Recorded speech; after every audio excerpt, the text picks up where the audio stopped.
yeah, it's day 2. What you gonna do? Back to Black Action Cinema June Jump Off.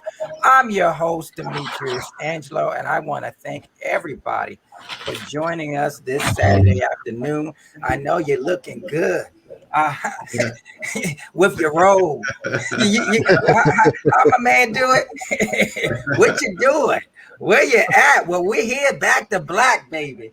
Anyway, I'm just so glad to have my esteemed guests with me for our 12 noon Indie Action Showcase panel.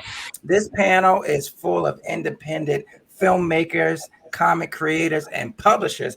These are the folks that you about to see jump off, baby. This is why this is called the jump off. They about to jump off, jump up, and jump out. Come on, touch your neighbor. Say we about to jump off, jump up, and jump out. All right. Is it Sunday or Saturday? I'm not going to be greedy. I'm going to go around and call out our esteemed guests, and I'm going to let them say just a little bit about who they are and what they do. All right. So if you don't mind, I'm going to start off with the dynamic duo, Mr. Nuri and Moana McAdams. Go ahead, talk about yourself. Hello, good morning, good afternoon, everyone. My name is Moana McAdams. I am the editor here at the Wildcard Chronicles and publisher for Burning Spear Comics. I also host the Moana Nui podcast, where we highlight and celebrate and honor the indigenous contributions of indigenous, BIPOC, and African diasporan peoples all over the world. And I'm joined, of course, by my husband, Nuri. How you guys doing? It's a rough morning for me, but I'm still getting it together. I'm Nuri McAdams, and I am the creator and writer for the Wildcard Chronicles comic book series. I also work out on behind the scenes stuff for the Moana Nui podcast. All right, that works for me. That works for me. I ain't gonna tell all his business. I'm gonna let him keep some secrets. Them quiet ones you got to watch out for. You got to watch out for the ones that don't want to talk too much. That's the ones you want to be just real timid around. Be real careful with that. Okay. Now, I'm probably gonna put that out there. My bad. Eventually, it will come up during this conversation. All right. Before we move on, somebody's using a monitor with an extra mic, so I can hear the feedback from the extra mic. So if someone's using 2 devices, mute your second device, not your first one, but your second. Okay, perfect. All right, next I want to go to my man, Mr. Barry Gaines, filmmaker and now film festival curator, what is it called? Yeah, director, owner, the whole deal. Okay, let's talk to us, brother. Hey, what's up, everybody? How you doing? My name is Barry Gaines. I'm the owner and operator of a media company called Gaines Entertainment, where I just love, filming, action, sci-fi, fantasy films. And right now, under Gaines Entertainment, I have a series I've been filming for a couple years called A World of Worlds that you can see on Amazon. And that's part 1, and part 2 comes out this summer. So look out for that. It's going to be really cool. And also now I'm actually starting my own film festival called Gaines Con, which is geared to the action, sci-fi, fantasy, and horror genre. So it's all about just kind of, hey, you know what? If you're in that genre and there's something that you have to contribute, you're a content creator of any sort, we want you in there. We want to show the world what we can do, and especially a person of color. We have to represent some more. We have so many out there that don't get the opportunity to show themselves and what they're doing now or what they have done in the past. Then you know what? I want to contribute to that with Gaines Con. So go to gainescon.com. We're always looking for sponsors and donations to kind of help build this. This is not a game. This is going to be a start of something big and brass and just exciting. So everyone take a look at it. And also, too, take a look at my movie, aworldofworlds.com, where I actually debuted it on my man Demetrius's film festival, the Urban Action, and got an award for it. So that would really kind of jumped everything off for me. So much love to Demetrius and the gang. Thank you, sir. Okay, Mr. Jan Luque, Mr. Hollywood himself. That boy is a bad man. JFH in the house, y'all. Jan Lucanus. First, talk about yourself and then introduce your esteemed filmmakers that are part of your platform. Sure. Well, first of all, thank you so much, Demetrius, for having us. I'm Jan. Hi, everybody. I've actually seen many of you before on Demetrius's platform, and have a profound respect for what you guys do. So I produce and am a co-creator of a project called Justice for Hire, and it's a show that we're producing with a community where anybody can join the cast and become a hero. The concept is Uber for heroes. You can hire a hero or become one and get paid. As a matter of fact, you could become a hero, a client that hires heroes, or even a villain. So we've been doing this, producing this for the last 2 years. Demetrius has been massively supportive. And this past November, we won Best Web Series at the Urban Action Showcase. And like Gaines, that very much catalyzed a lot of wonderful things happening, and took a lot of stuff to the next level. Well, we recently went viral on TikTok and just hit 7.5 million views. And everything we're doing, bring great creators together. It really spans beyond like the concept of even, just simply filmmaking, or should I say simply, or with quotes around it, the complications of filmmaking, and actually make it very easy for people to contribute to a larger story. And, we have a range of creators from, professional filmmakers to, kids that have never done it before. And, I'm very, very fortunate to be joined today by two of our wonderful creators from the community who have made their own Justice for Hire episodes completely on their own to add to the larger cinematic universe storyline. And that's Avél Juliette, aka Elixir, and my great buddy Z Peoples, who is known as Guru Merkaba in character. So we speak in character and out of character what we're doing. And we have an app that's live right now that you can check out at justiceforhire.app and contribute to the story as well. Okay, ladies first. Miss Avél, make sure we're pronouncing your name properly. Talk about us if we're saying it wrong. Tell us about it. Thank you. Yes, my name is Avél Juliette. I am a South Florida-based actor and yoga and Pilates instructor. And I met Jan years and years ago when I was living in New York, and we collaborated on the first episode. Well, actually, he asked me to be a part of the first episode. And since then, I have been just a really incredibly humble and fan of Jan and what he's doing, and helping create content and seeing how I can fit into this beautiful world of community that he is creating. And I'm just really humbled to be here and be a part of this this showcase today. So I'll end there. Well, welcome. We appreciate having you. All right, Mr. Z Peoples, man, you're looking like Bob Marley over there. Boy, you better come with it.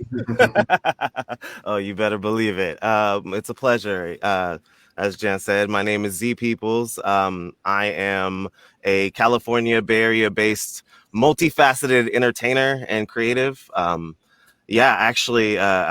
do everything from dance to acting to, producing, as well as, just writing and creating my own comics and things like that. I actually came across this app and this whole cinematic universe through TikTok randomly, and all of a sudden I found myself swept away with the video that they created, and I wanted to be a part of it. And I've always wanted to be a superhero in my own way, and this kind of gave away for that.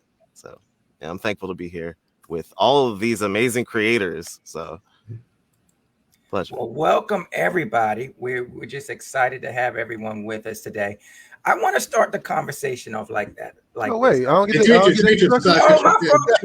listen, this is my fault. Let me tell you why it's my fault. Because Troy is my social media director, producer, whatever. So I'm so used to Troy being with me. No, it's true. It's true. I'm so used to him being with me that he's a part of me. So I forgot he didn't even talk yet.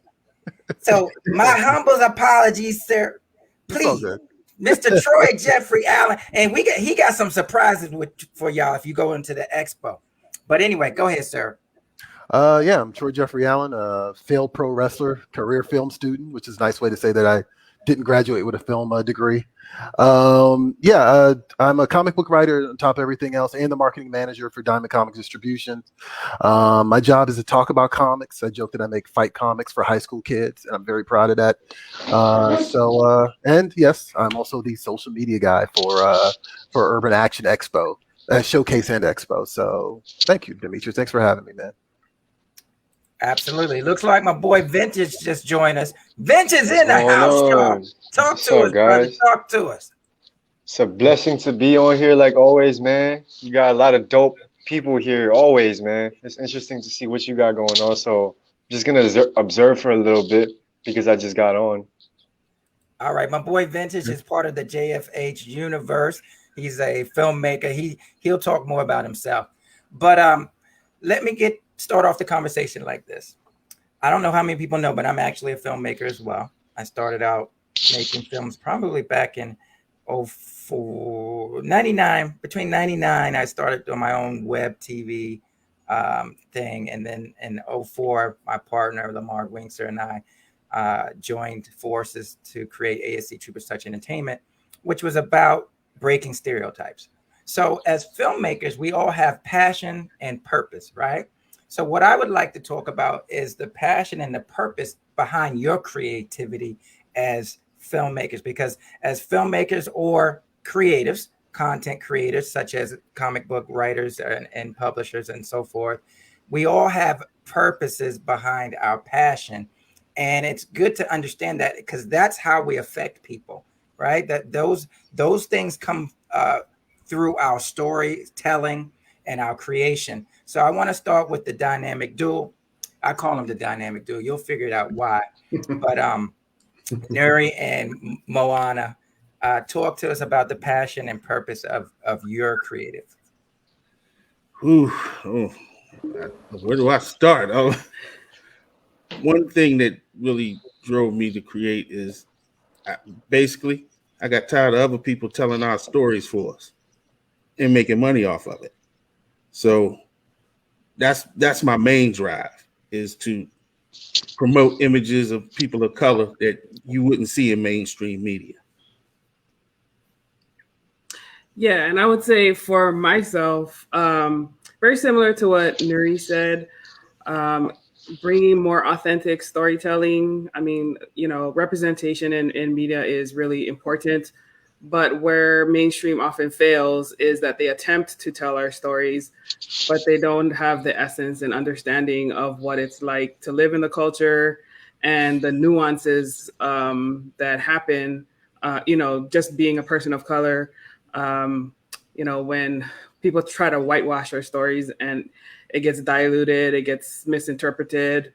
So I think it's really important for, creators of color, whether it be writers, filmmakers, production, all of that, you need to see us and have our stamp on the content all throughout the cycle in order for it to be something that will resonate with, our communities. Can I get an amen? Can the church? Yes, yes, sir. There you go. Yeah. Troy, go ahead, because I don't want to leave you out this time, Troy. Go ahead. Look, I'm obsessed with mythology, right? And my big thing for many years now has been I want our stories, and when I say our stories, I mean all shades of brown, right? And also to our Asian brothers and sisters as well. I want our stories to be treated the same way that a lot of these white stories get treated. Their movies are treated like classics. Their stories are treated like gospel, and especially in America, our stories don't get treated that way. And I want to be able to create stuff that is going to be relevant now, but also will be able to be passed down for future generations and still be relevant then. And also just give people the characters that they deserve. So that would be my big thing. That would be my big contribution. Mr. Gaines. Yeah. Wow, yes, a lot for me too. I understand what Nuri and Moina was talking about, where to start, right? But to start with, say, my story, A World of Worlds, I wanted that story to really be like almost like a rainbow coalition. But really to start putting people of color in situations and moments in movies where you don't normally see them, where we need to get represented better. And that's why in my story, a sister is the hero. She's right in the front. She's right on the poster. She's the main one. She's the cog that actually moves everything. And then the first king that's found is a Puerto Rican cat, my name, Robert Rios. He is the first king, and you don't see that, and nor does the actors ever get placed or even chosen for any type of, subject matter or character like that at all. It's always like the same thing. Even if you want to get into it, you're always in the background, or you're number 2 or number 3, but never the one that's actually moving the storyline. That's actually saying, listen, this is why we need that person, or this story doesn't work. So in mine, that's one way I want to contribute to, even, to my people as well. But all in all, my story does kind of the basis that it's not about what you look like, more than who you represent and who you want to be on the side of. That's really what it's about. But all in all, yeah. And also too, with this, I want to contribute to the actors, just to maybe repeat myself, but where they are not put in these situations at all. And I want to give everybody a chance. I want to give people a chance who have not had the opportunity to even be in the movie business, or even done a movie, or doesn't even, just want a chance. And I know how that feels, because I'm that guy. I was that guy. So that's why a lot of people in my production, a lot of times, haven't done anything in movies. Now, my actors are pros, don't get me wrong. Some are not, but most are. But behind the scenes and everything else, they're not. And I just like to kind of contribute to just teaching people, having people come as internships, learn what this whole business is about, how things are created, and at the same time represent people of color of all shades that, listen, we can do it all. You know what I mean? We can do it all. We've been doing it all. You just haven't noticed. And I'm saying, you know what? Well, here you go. I'm going to show you with my characters how strong my characters are, to the point where you may not even see what they look like, more than who they represent.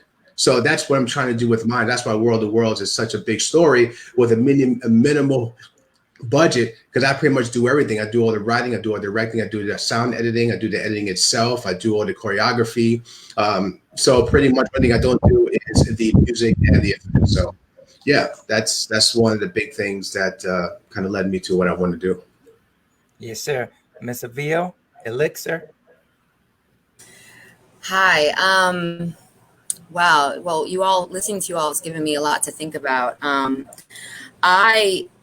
I come from a place of, my passion lies in connection and healing.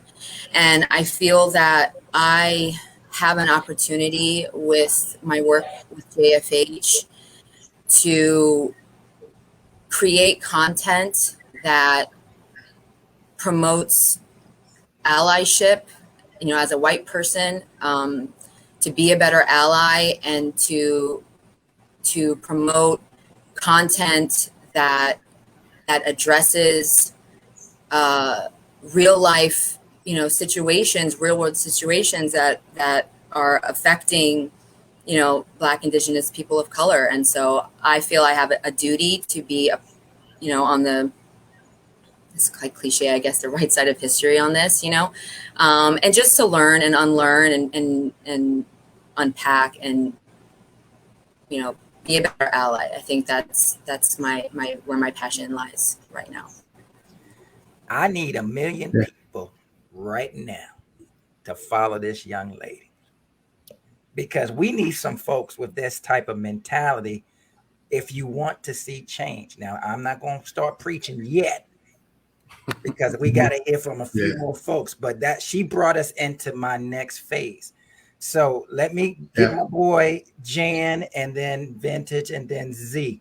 In that order, you guys take it away. Z's not going to start preaching yet, because when that happens, we have to pull it and remix it and turn it into trailers. Yeah, so the question of why, Demetrius, is I have so many reasons why, and as I continue to contemplate my own journey, I find more. So I'll just pick one. And I grew up in the comic book business. My father was a critic and writer, and his mentor was Jim Shooter at Marvel. And so I spent a lot of time at Marvel, at DC, at Valiant growing up, and Defiant Comics. But specifically with Marvel, my father wrote a Silver Surfer book. It was a huge part of my childhood. And this book never got published. And at the time when I found out that there were the challenges he was having internally of contributing his story to something he loved, and that there was any barrier, it upset me. It upset me to the point that at 11 years old, I boycotted Marvel. And I was just so upset that because I saw my father in pain. So it's amazing I forgot about that for years, but it's always been a part of my life, but I forgot about like that moment. And when we started doing, Justice for Hire, and Justice for Hire is the first, world that we're producing for our startup. We have a startup called Real World, REELWURLD, because you're in it. And the whole concept is to make movies and shows with the world so that the everybody can join. And I just didn't really realize how important that was for me to see, my father, who I love and respect, and who to me is a superhero, not be able to contribute to a narrative. And to me, it makes a lot of sense why I care so much about creating a platform, creating a narrative, because a story is actually software. And so, to an extent. And so, when I look at a story, I'm like, everyone can add to this code. Everyone can build this out with us. There's no reason that one person should say, this is done and that's it. So story to me should be inclusive. And I think the greatest thing that Marvel has given us in popular culture as of recently is the cinematic universe, to see how thousands of characters, or, at least hundreds right now, can interact in one narrative. Well, what happens if we just look at social media like that? And that's what our platform is. That's why we have an app that is a cinematic universe. The social network is the cinematic universe. And that's what Justice for Hire is. It's a story that anybody can contribute to. And we're focused on, addressing real world issues from like an action filmmaking standpoint. So that's the why. Brother Z in the house. I mean, can we take a minute to just applaud these amazing leaders in all of these industries, especially pushing forward the consensus of making sure that there's representation out there, because I'm right along with that train. My reason for creating all the things that I do is just for that, is for representation, to be able to look at characters and be like, oh, I can see myself in them, or I've always wanted to do voice acting. I didn't know that, someone who looked like me is into that, or, what have you. Just, contributing to that narrative, and then more directly, with JFH, being able to give you something more, kind of like what Elixir was saying, you're given a unique opportunity to create either a bridge or a new way of handling situations. And much like you, I don't want to get too preachy into it, but with how superheroes and things are usually portrayed, it's usually fly in, fight the bad guy, throw them in jail, that's it. But like wanting to give more connection, and actually address what you don't see, like the deeper root of why certain things are the way they are, or people do the actions that they do, hurt people, and off my soapbox. Yes, sir. Mr. Vintage in the house, y'all. Yes, sir. So I grew up in a very diverse environment. Like everywhere I went was pretty diverse, because I grew up in New York City. And I never really got or seen representation on the mainstream media, which is why I'm glad there's such a common thought pattern now. Like, hey, we want to be represented too. But even so, I still feel misrepresented, like even with Crazy Rich Asians, it still kind of felt diluted, you know? Like the culture still felt very diluted. So I'm very grateful for all these different people speaking about it more and trying to hone in on the culture even more so, you know? And I think that JFH is also, personally, I think that JFH is a step forward from that too, because now it's pointing us towards our own uniqueness, not just our ethnicity, but our own individual uniqueness, you know? So it's really interesting to see how it's gonna come about. And I think Jen is on the right path, you know? Like it's not fully mastered yet because this is such a new and innovative idea, but I am pretty sure he's heading on the right path. So I'm just a vessel and a conduit to serve that vision, you know? Yes, sir. Yeah. Now, as creatives, right? Obviously, we do it for the passion, but at the end of the day, we want to be successful. So I have something that I like to talk about, which is the process to success, because there is a process to success. Now, within that process, right, you're trying to create change. But whenever you're trying to create change, you have both challenges and solutions. So let's talk. We hit on it a little bit, and I'm going to let you guys randomly take it however you want to, whoever wants to take it first. Let's talk about the challenges we have as creatives getting our message to the masses. And then after that, I want you to talk about the solutions that you've come up with individually to do so. So for instance, if you don't mind, I'll start. I started at HBO in 1999. So I might be telling my age a little bit, but I started in 99. And in this corporate culture, I saw there was a construct that was hard to penetrate. Perhaps that's not the best word in these days, but that's what I'm going to say. And saying that, I saw that I won't be able to penetrate it, but I can give them something that will divert their attention to see that what I have is relevant, right? So for instance, HBO is the founder of American Black Film Festival, which is called ABFF, Urban World Film Festival, East Asian Film Festival. When I say founder, I'm talking about founding sponsors, Latino Film Festival, and so forth. The Black Film Festival, Warrenton Hudlin. And I couldn't get in there as an action film creative that was independent because it was purely mostly a lot of creators from the colleges and of course professionals and so forth. So I said, okay, how can I leverage? Okay, that was my challenge, right? My solution was, okay, well, how can I leverage my relationships to be able to present something that's similar but different, but similar enough for them to say, okay, I'll give it a chance, right? So long story short, in 2012, I pitched the Urban Action Showcase. I said, okay, well, why not, since Cinemax now is a content creative platform versus acquisitions, which they were, which is the sister brand of HBO, same company. Warner Brothers is the parent company now, WarnerMedia, just a little bit of history. But anyway, I said, okay, why not have Cinemax as the sponsor? Because Cinemax never sponsors any film festival. And it's an action festival. And they said, okay. They might have said, okay, because they like me. But they said, okay, I'll give it a chance. Okay. Now, I'm making it sound a little simpler than it is. But of course, because we don't have a lot of time.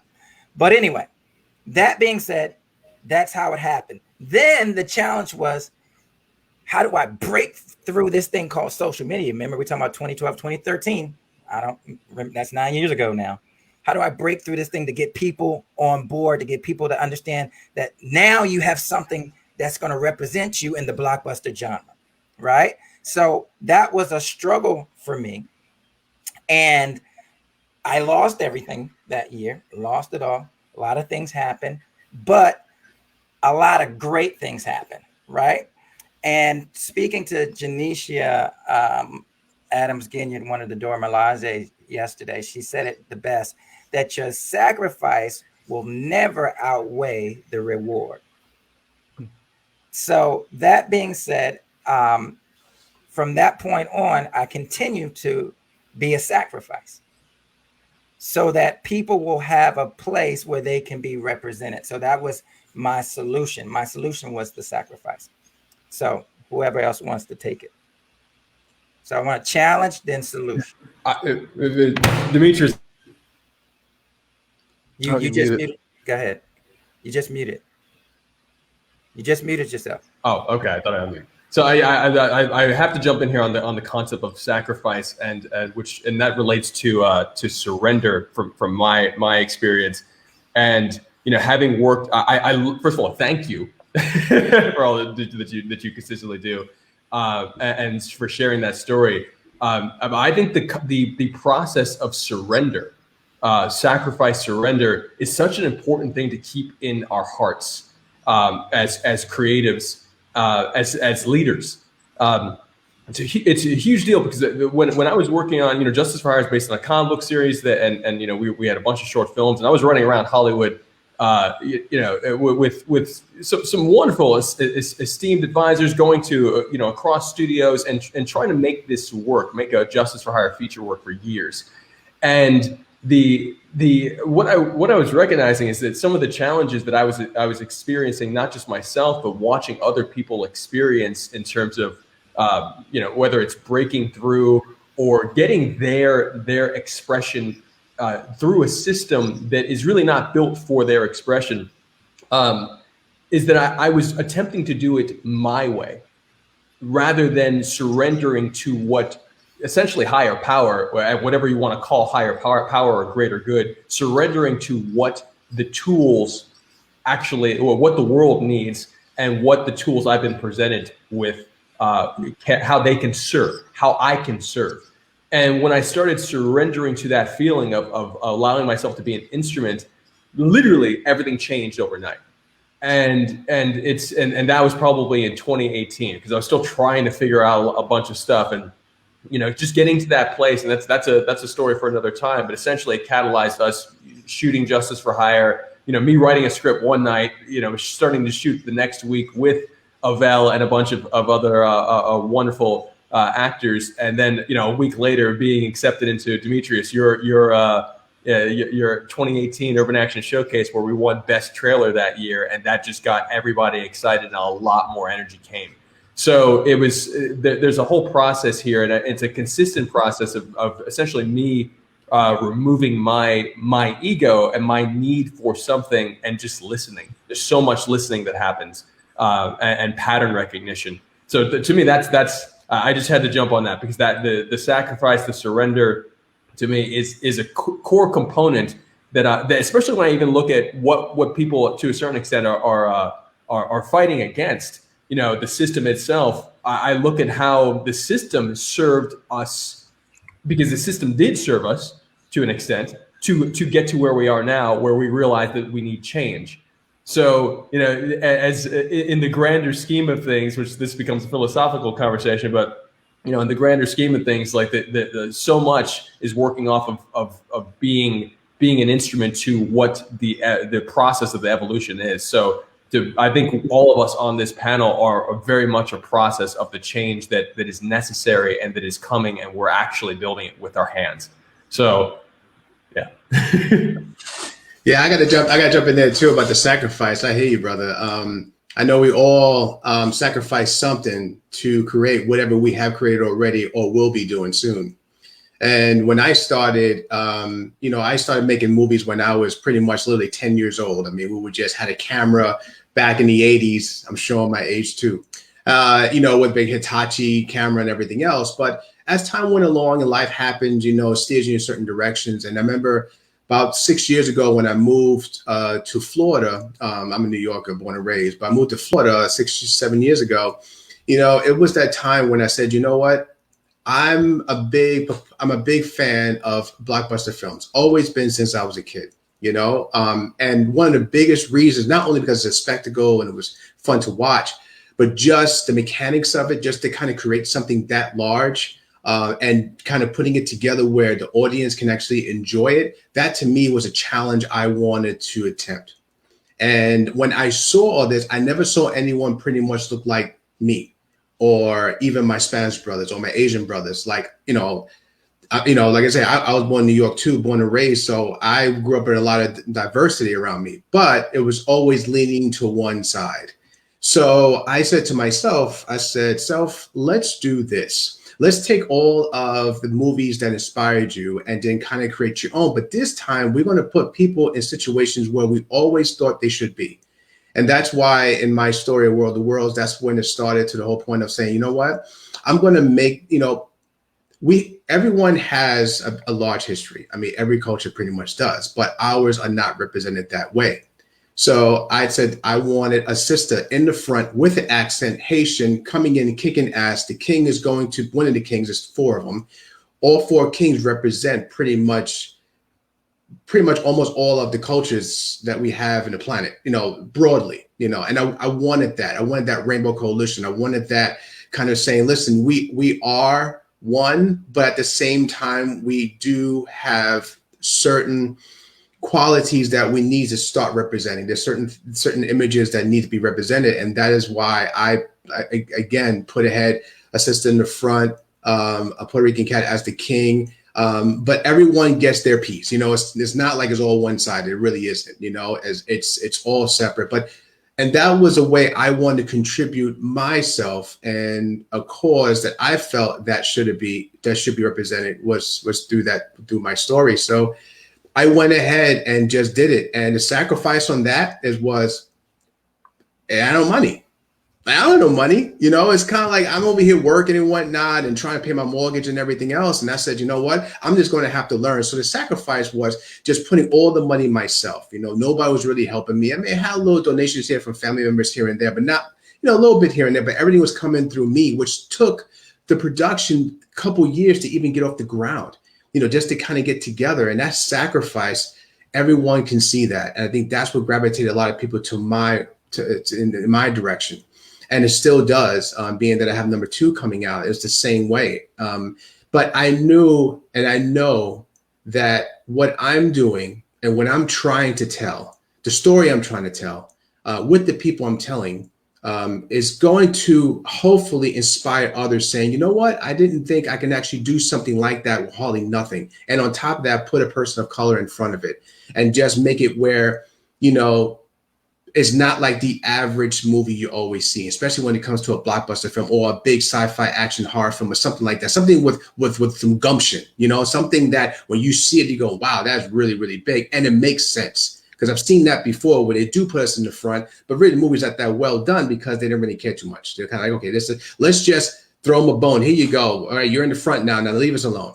I didn't want to do that. And I hate when I see that. And we all know, and we all see that a lot. And we know we do. You may say, oh yeah, that's a big movie. That person's in front, but it's really a throwaway. And the ones that were really great, the ones that are really well done, we're not in the front, we're in the back with the third or fourth. So I just wanted to say that about my film. And that's what my film represents. And my film is a very large story. So yeah, sacrifice is hard, brother. It's hard. Dynamic duo. It's a lot. It's a lot of sacrifice. First of all, them long hours, working the job in daytime, at night, doing all your work for your creative stuff, because you want to invest in you. When you work in somebody's job, you're investing in them. You're sending their kids to college. So I always say things like this when trying to, get people to be motivated. If you work from 9 to 5, then you got from 5 to 9 to fix it. Okay. That's how you work on yourself. You have to invest in yourself. That's the only way this works. And because of that, 5 to 9 to fix it, you're really tired.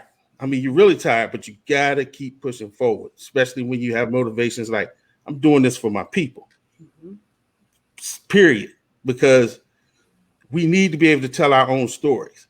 And like I said, going back to the reason why I got into this, when you look around in media, comic books, whatever it is, if you take the African and Asian influence from those platforms 80% of the industry will fall apart. Mm-hmm. You yank Asian and African and foundational Black American presence, and the whole industry falls apart because they got nothing without it. And you can see it throughout their stories. I was even when I was young, in my teens, and I'm looking at the X-Men, and it didn't take me a hot minute to realize this is ripped off from Martin Luther King and Malcolm X. I realized that in my teens. And they're making a ton of money off of it. So I said, you know what? Enough is enough. We can create our own characters. I don't need any handouts. Because I'm old school Marine Corps, I'm savage in battle. So when I go into a situation, even if the odds are stacked against me, I already know I'm going to win because that's how the Marine Corps taught me to be. I don't care what I'm up against. So that's why you'll never see me asking Hollywood or Marvel. I ain't worried about DC or Marvel. Have you seen their comic book sales lately? They about to close up shop. You know why? Because they done lost connection with the streets. They sitting up there in those ivory towers. They have no clue of what's going on in these streets. I met people that we're talking young kids, don't even know who Stan Lee is. So if they can tell our stories and make money off of it, we should be able to tell our stories and make money off of it. So that's the motivation, because I'm in this for my people. I'm in this for people of color, because nobody's going to stand up for us. So I understand that power is exclusive, not inclusive.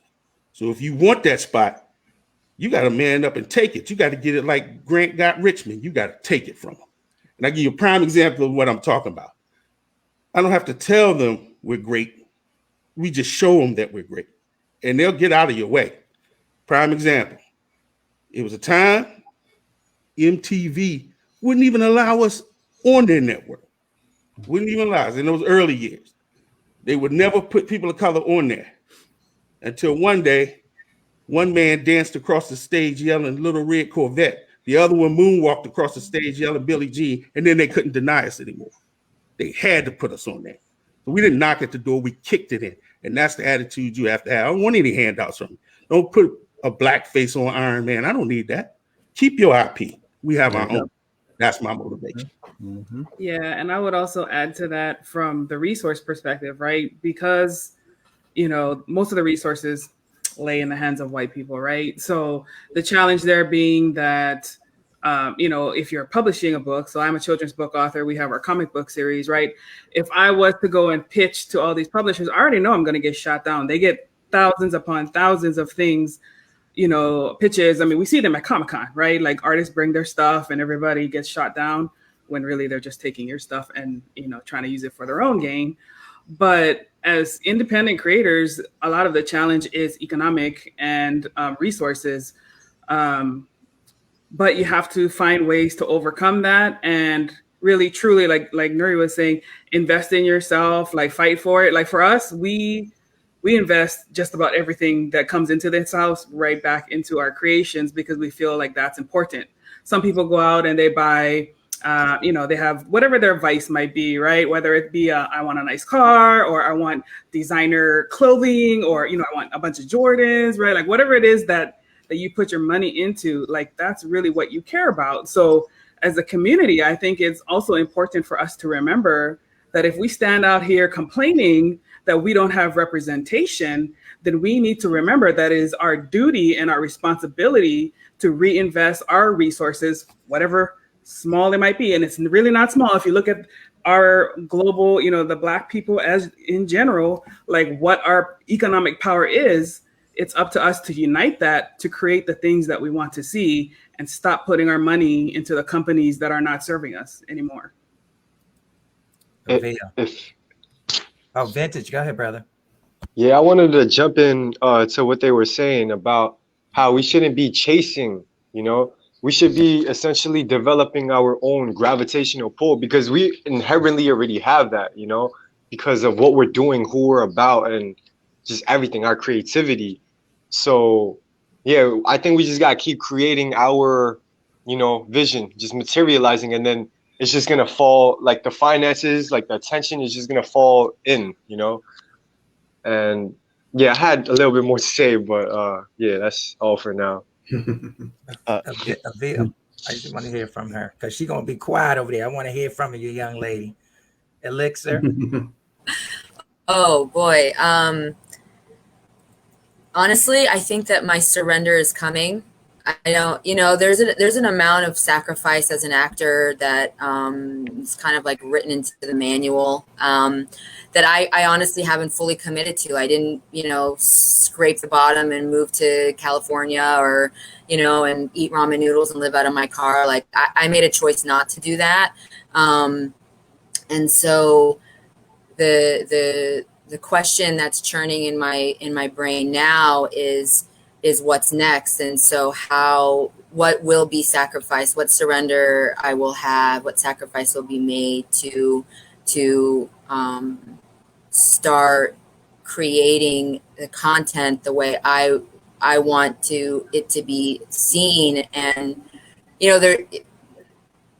as actors, we hear things, we say things to ourselves like, instead of waiting to be invited to the table, build the table, right? So instead of waiting to like finally get that audition for that commercial, whatever it is, like, just start making your own content. So that's where I am currently kind of swimming in this pool of ideas with the help of Jan and JFH to find my confidence and my voice to start creating stories the way I want them to be seen and how I want to be portrayed in that. And so long story short, I think my surrender is coming. Listen, revelation. You got to have self-revelation in order to know where you're going. Mr. Z. So instead of waiting to like find. So yeah, I mean, for myself, I guess I'll give like an example of just one of the things that I do. So in voice acting, shouts out to Black Sands Entertainment, by the way, a publishing company is doing big things in the community. But I remember trying to break into voice acting, trying to break into the industry somehow in some way, shape, or form, and I even auditioned for them about 3 years ago to be a voice in their motion comics and eventually their animation. And I got shot down immediately. So, like it was, like, we can't even hear you, your audio's too low. And that moment created a catalyst where I could either have, sat back and been like, oh my goodness, I can't believe that, I didn't get that role. Or I could apply intentional and sustained focus in order to, upgrade my abilities, upgrade my craft, upgrade the knowledge that I could have and I can apply to this. And I did, like I purchased things, I took more classes, I got more into it, understood how to do audio mastering and things like that. And, balancing levels and, improved my acting and, using things like JFH to be able to really force myself into situations where I'm putting forth all of the knowledge that I've acquired. So creating that intentional, sustained focus. And then sure enough, 3 years later, I ended up, auditioning for them like 3 more times, didn't get any of the roles. And then they hit me up and was like, hey, we have a casting for this character. Do you want to be a part of it? And I was like, yeah. They're like, okay, audition for it. And I was like, oh, come on. and I ended up auditioning for it. And turns out it was the character that I first auditioned for 3 years prior. And I ended up getting the role. So I play Seth, who is one of the, kids to kings. But yeah. Cool. That's in the new Black Sands. What is it? Animated series? Yeah. Absolutely. They have an animated series coming out, and right now you can check out their Black Sands publishing app. It's kind of like Webtoons or Comixology, but created for the BIPOC community and showing lots of representation. Mr. Troy Jeffrey Allen. I'm listening to this and I'm thinking to myself, there's like something going on in the Zodiac calendar, or is this the year of change or something like that? Because I'm sitting here nodding and agreeing with a lot of everything that everybody said. I think for me personally, and very personally actually, I just had to stop caring. You know what I mean? I think that, knowing what not to care about versus knowing what you should care about, that has been a big thing for me. Some of that was caused because of 2020. I know that's probably the case for a lot of us. But yeah, just kind of recognizing that, it's okay to kind of kick the brakes off and just say, I'm going to take the reins. I think I've been making comics since 2008. And I had to kind of recognize last year, and I've had this recurring thought, but the challenge for me was kind of I've been collaborating and hiding behind other people, and that's not really a great way to kind of find your own voice, and so last year I kind of made a conscious decision to just branch out on my own a little bit. I still have my partnerships. I still, you still need collaborators, of course, especially in comics, but in terms of the words that are coming out the characters' mouths, the type of stories that need to be told, the type of stories I want to tell. That's all me. And the transition really happened for me late last year when MF Doom passed away, because I didn't realize this at the time. But MF Doom was kind of like a muse for me in a lot of ways. And he was one of those people that made it okay made it clear to me that it's okay to be weird. It's okay to be fringe. It's okay to not be mainstream. And I knew these things, but I had to kind of come back around to him. And his passing, I feel forced me to come back around to it in a way that inspired me to make a comic about him, which I put out back in April. And so that's the beginning of a year of just a general transition for me. And that was the challenge. The challenge was just kind of getting over myself. That's the best way I could put it. So, I can't even blame white people for that. That's just me. I had to push past it and recognize no, it's my time, and just kind of be the hell with it. I'm gonna do what I want to do now. Sure enough. Yes, Hell yeah. sir. Hell yeah. Now, conversations like this can go on and on and on and on, but we're limited in time. So I would like to know from each of you, what's the number one thing that fans or people who say, oh, we don't have representation, what's the number one thing that fans can do and each other can do to support one another, to support your efforts, your platforms? First, what can they do to support your platforms? And second, what can we do to support each other? Oh, can I go first? Please. Actually, I think it was Nuria Moana said this earlier, and I was like, yes, that's everything. I work in comics. I work for a distribution company. I deal in marketing. I have to deal with the fans all the time. And one thing I want to reiterate to the audience, and I'm not saying this to be mean, I'm just saying this is a statement of fact. You do not own these characters. You know what I mean? And, I see people sometimes standing real hard for these Disney and WB properties. No knock on either one of them, right? But there's a limit to how much of a say you have and how much you should be investing in those things. And I see a lot of chatter, especially in the Black nerd community, about these IPs that belong to these major corporations that are predominantly white. And, I think that it's important that we recognize, look, there are Black creators, there are Asian creators, there are Latino creators who are doing great work, and they're trying to appeal to you and trying to represent you, and they are targeting you. And it's important that you don't fall for the okie doke, because these corporations are very savvy, and they know very much how to check a bunch of boxes to make something sound good and look good, but in actuality, it's not real representation. It's just a checkbox. You're just a number to them, and that's all they're really requiring is your eyeballs for a couple hours, just so they can pat themselves on the back. And I think that it's important that fans in particular and the audience in particular really recognizes that and is a little bit looks at their entertainment with a little bit more scrutiny. And I'm not even saying necessarily that all entertainment has to be focused on real world issues. I'm just saying, I just want my entertainment to be authentic, and I would hope that the audience understands that too, or begins to get hip to that. So, yeah, if I could just chime in real quick too about this, I think when it starts with the fans, I think the fans, of course, just those that always want to see something, they finally see it, start supporting it. You know, you hear a lot of people saying, you know, they should show this and they should have that and have it. And then when you put it out there, they're nowhere to be found.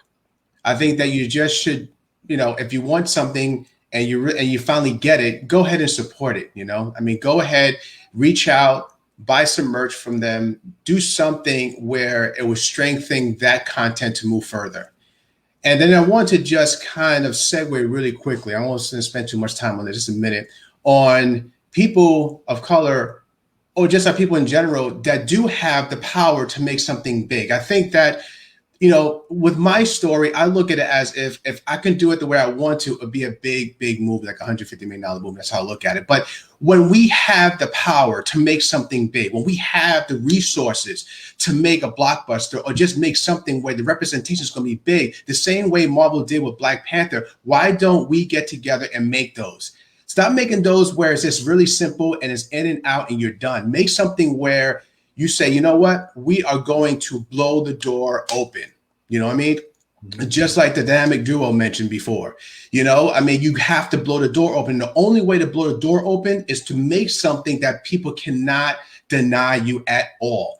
Meaning that you said, you know what, if we want something big, let's put our funds together. Let's put our minds together and the resources and make a $200 million freaking movie already. Make a $180 million freaking blockbuster already with us alone. We can do it, but they don't want to for whatever reason. I think that is one of the biggest supporters that we need to be concerned with. We can always make an average film. Everyone can do that. That's not a big deal. When I see like my man in Atlanta that has the big studio now, I look at it as if this is what I say to him. Now make something that's going to blow it up. I don't want to see the regular stuff up with the dramas and the comedies and things like that. Everyone can make that crap. Anyone can. Make something where it says, yo, you know what? We're going to make the next Lord of the Rings. We're going to make the next Star Wars. We're going to make the next, you know, Gladiator. Why not? What are we waiting for? You know what it is? Unfortunately, a lot of times they say, well, that's not us. We just don't know. Well, you know what? That's a you problem. You better get your shit together and understand that nothing is going to change unless you have shown that you have changed yourself. Stop making things so easy. Make it hard. Make the 5 years into it. Get those Oscars. Get the whatever you have to, because then everyone out there who always said, I don't know, we can do that. Now those kids, those content creators are now saying, oh, shoot, I guess we could do it. But right now we don't. We just don't. Mm-hmm. To that point, you talking about 5 years. James Cameron said he waited, I think he said 40 years or whatever he said to make that Avatar. What was it he said? Well, yeah, it took him about 25 years. It was Avatar, right? And look what he's doing now. He's like, I don't give a damn how long it takes, because realistically, guys, I don't want to take your time out real quick. I'm just saying that the people who pay us to see our content, the fans that love us, that inspire that inspired by us, don't give a damn about how long we take. They worry about what we put out. So stop. I always say, stop trying to rush. Stop trying to get it together. They don't care. No one cares about your DP and your editor. Who gives a shit? What they care about is what you're representing. How did you put it together? That's what they care about. Because we do the same thing, right? We go to movies right now. We're all creators, but we still look at the thing in general. We still look at the content in general, sit in that cinema or go on TV, put on that HBO Max or whatever, sit there and just watch it in general. We do, right? We're not scrolling through his credits saying, well, who's the writer and who's the editor? We know that that's what works, that what makes it happen. But all in all, the world, they don't give a damn. So that's why when Demetrius just said, yeah, how long did James Cameron say he's going to make this? 25 years, he did. And look what he's making the next one. Damn near 12 years later, he's going to number 2 on Avatar, because he said, this is my legacy. I don't give a damn hell how long, because when it comes out, it's going to break your face. So that's what I'm saying. So that's how we have to do it. And that's how we have to come and break people's faces with our stuff and stop worrying about being so doggone timid. That's just me. And that's how I roll my stuff. So that one. Go ahead. My bad. Keep on going. Next, who want to chime in? We got 5 minutes. I want to chime in because I'm definitely, right along with Gaines, everything he was saying, particularly the legacy part. John and I, we knock heads sometimes in terms of like how long, like when are we going to do the next one? I'm always like, when's the next one, babe? He's like, it's gonna come when it's gonna come. I'm working on it. I'm building it, like, because he has the vision in his head, right? It's not just I'm gonna put out a comic. It's the same thing. Like in his head, he's like, this. I want like blockbuster movie. Like if I had all the resources. Very much what Gaines said, like we want to smash people's head and you're going to see us. And this is the movie that you are going to remember of your lifetime. Like, damn, that was dope. Like, and it also not just be a big blockbuster, but be very true and bring our cultures and the histories, the very rich histories of our people forward in a way that has not been done before. Well, so real quick, it is a lot about legacy, and I don't like to put anything out until I don't do anything half-assed. Anybody that knows me knows that. Okay, a lot of my stuff is blatant and over the top, but I do that for a reason because, like, when we set up at Comic-Cons, a lot of the artists and things like that, they can't afford to be, especially with the big ones like San Diego and New York. They can't afford what it takes to get there, but they're talented. So what we do is, no matter what convention we at, the ones closest to home, the more elaborate the setup. And Demetrius can attest to that. My setups are pretty elaborate, but it works because we're up there at New York Comic Con near the Marvel stage.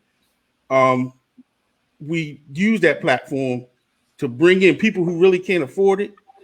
We let them sit at our table so they can have a spot. We bring indie creators with us. We build these platforms. And we bring all these indie creators with us so that their stuff can be seen. Mm-hmm. So that's how we give back. I am a witness. Listen, I'm a witness to the point. Curious now. Listen, I'm a witness to the point. He don't even answer me. I'll be like, where you get that from? Cricket. I done asked him that 2 years ago. He ain't told me yet. But they don't play games, y'all. The only game they playing is Monopoly, and they playing to win. They ain't playing it. I just want you to know. Nice. All right. One more thing. Demetrius, I got to chime in here on because it's multiple things. I want to address the fans, the concept of the fans. Before I do that, what we're seeking is inevitable. Mm-hmm. And I think it's super important to recognize that because one, we have people have been empowered. Black Sands is a great example, but there are many other examples of what's happening in equity crowdfunding right now. We're about to launch our own equity crowdfunding campaign for Real World, and anyone can own a piece of our company and help produce Justice for Hire and all the other worlds as well.